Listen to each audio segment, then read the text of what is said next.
Hello, today I would like to read to you from On the Banks of Plum Creek by Laura Ingalls Wilder.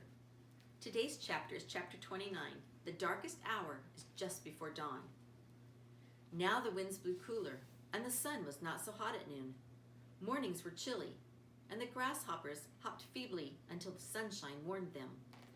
One morning a thick frost covered the ground. It coated every twig and chip with a white fuzz, and it burned Laura's bare feet. She saw millions of grasshoppers sitting perfectly stiff.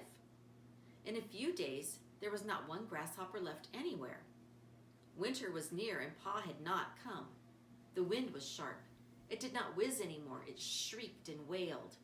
The sky was gray, and a cold gray rain fell.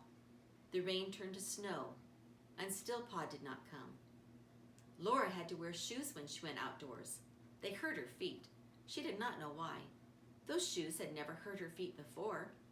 Mary's shoes hurt Mary's feet too. All the wood that Pa had chopped was gone, and Mary and Laura picked up the scattered chips. The cold bit their noses and their fingers while they pried the last chips from the frozen ground. Wrapped in shawls, they went searching under the willows, picking up the little dead branches that made a poor fire. Then one afternoon, Mrs. Nelson came visiting. She brought her baby Anna with her. Mrs. Nelson was plump and pretty. Her hair was as golden as Mary's. Her eyes were blue, and when she laughed, as she often did, she showed rows of very white teeth. Laura liked Mrs. Nelson, but she was not glad to see Anna. Anna was a little larger than Carrie, but she could not understand a word that Laura or Mary said, and they could not understand her. She talked Norwegian. It was no fun to play with her, and in the summertime, Mary and Laura ran down to the creek when Mrs. Nelson and Anna came. But now it was cold. They must stay in the warm house and play with Anna. Ma said so. Now, girls, Ma said, go get your dolls and play nicely with Anna. Laura brought the box of paper dolls that Ma had cut out of wrapping paper, and they sat down to play on the floor by the open oven door. Anna laughed when she saw the paper dolls. She grabbed into the box, took out a paper lady, and tore her in two. Laura and Mary were horrified. Carrie stared with round eyes. Ma and Mrs. Nelson went on talking and did not see Anna waving the halves of the paper lady and laughing. Laura put the cover on the paper doll box, but in a little while Anna was tired of the torn paper lady and wanted another. Laura did not know what to do, and neither did Mary. If Anna did not get what she wanted, she bawled. She was little and she was company, and they must not make her cry. But if she got the paper dolls, she would tear them all up. Then Mary whispered, "Get Charlotte. She can't hurt Charlotte." Laura scurried up the ladder, while Mary kept Anna quiet.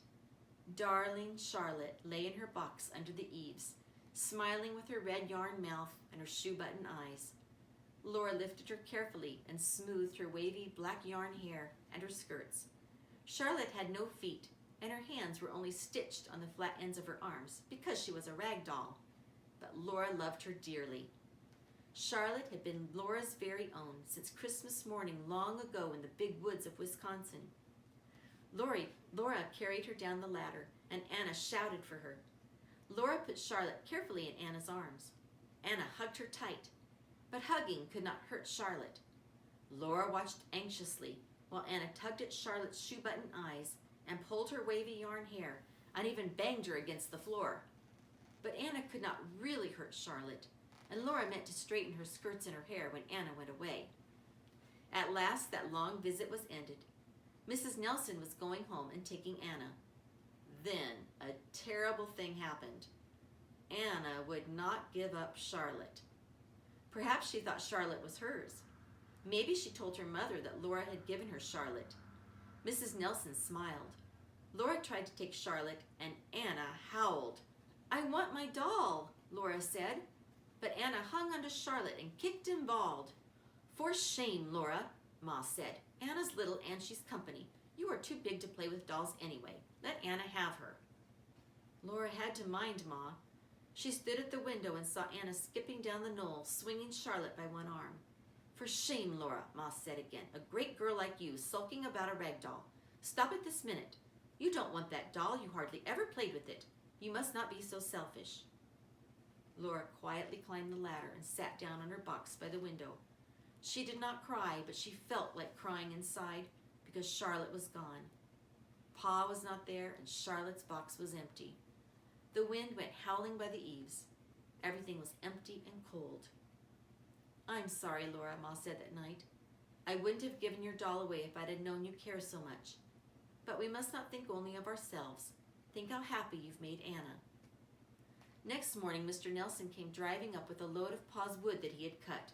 He worked all day chopping wood for Ma, and the wood pile was big again.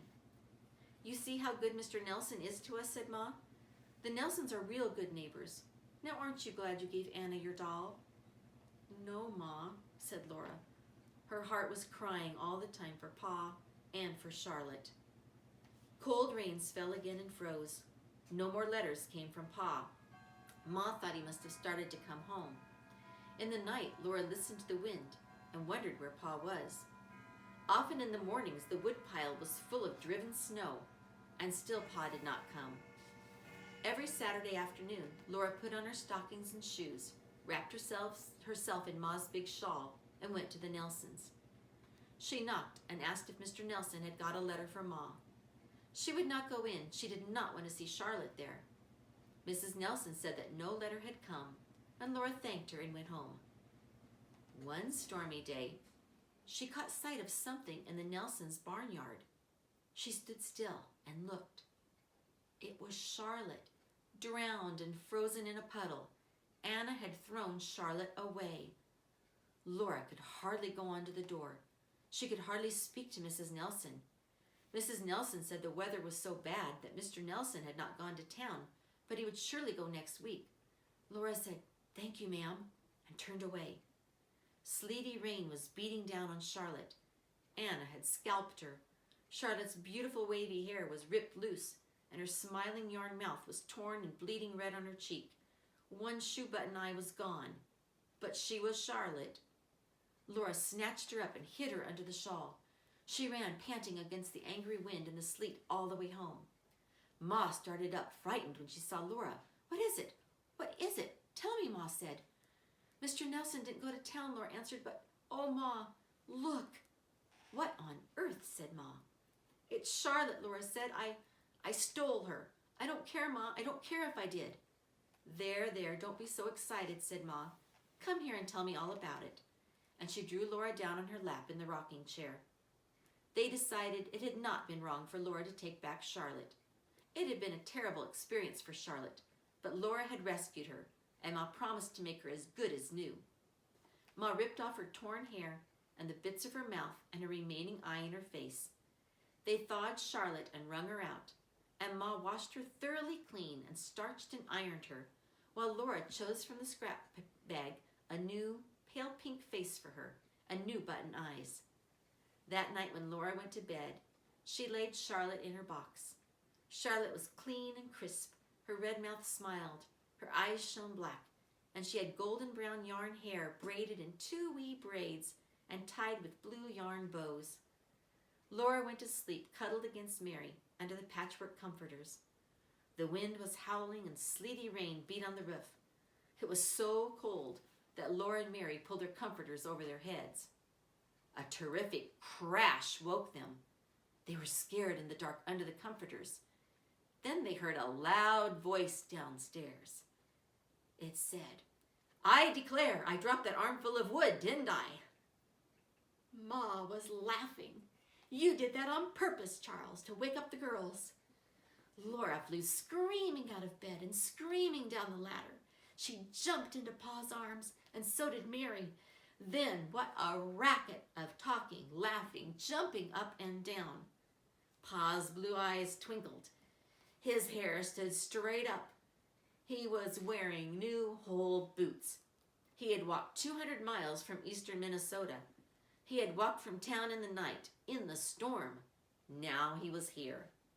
"For shame, girls, and your nightgowns," said Ma. "Go dress yourselves. Breakfast is almost ready."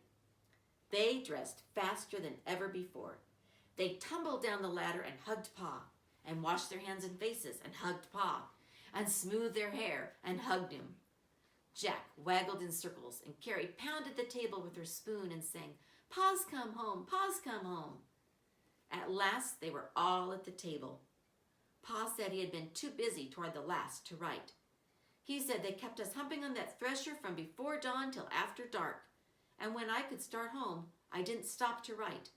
I didn't bring any presents either, but I've got money to buy them.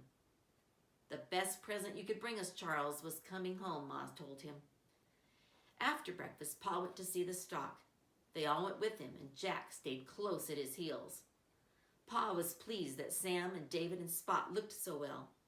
He said he couldn't have taken better care of everything himself. Ma told him that Mary and Laura had been a great help to her. Gosh, Pa said, it's good to be home. Then he asked, what's the matter with your feet, Laura? She'd forgotten her feet. She could not walk without limping. She said, my shoes hurt, Pa. In the house, Pa sat down and took Carrie on his knee. Then he reached down and felt of Laura's shoes. Ouch! My toes are tight, Laura exclaimed. I should say they are, said Pa. Your feet have grown since last winter. How are yours, Mary? Mary said her toes were tight, too. Take off your shoes, Mary, said Pa, and Laura, you put them on. Mary's shoes did not pinch Laura's feet. They were good shoes, without one rip or hole in them. They will look almost like new when I have greased them well, said Pa. Mary must have new shoes. Laura can wear Mary's, and Laura's shoes can wait for Carrie to grow into them. It won't take her long. Now what else is lacking, Caroline? Think what we need, and we'll get what we can of it. Just as soon as I can hitch up, we're all going to town. And that's the end of chapter 29. Thank you for listening.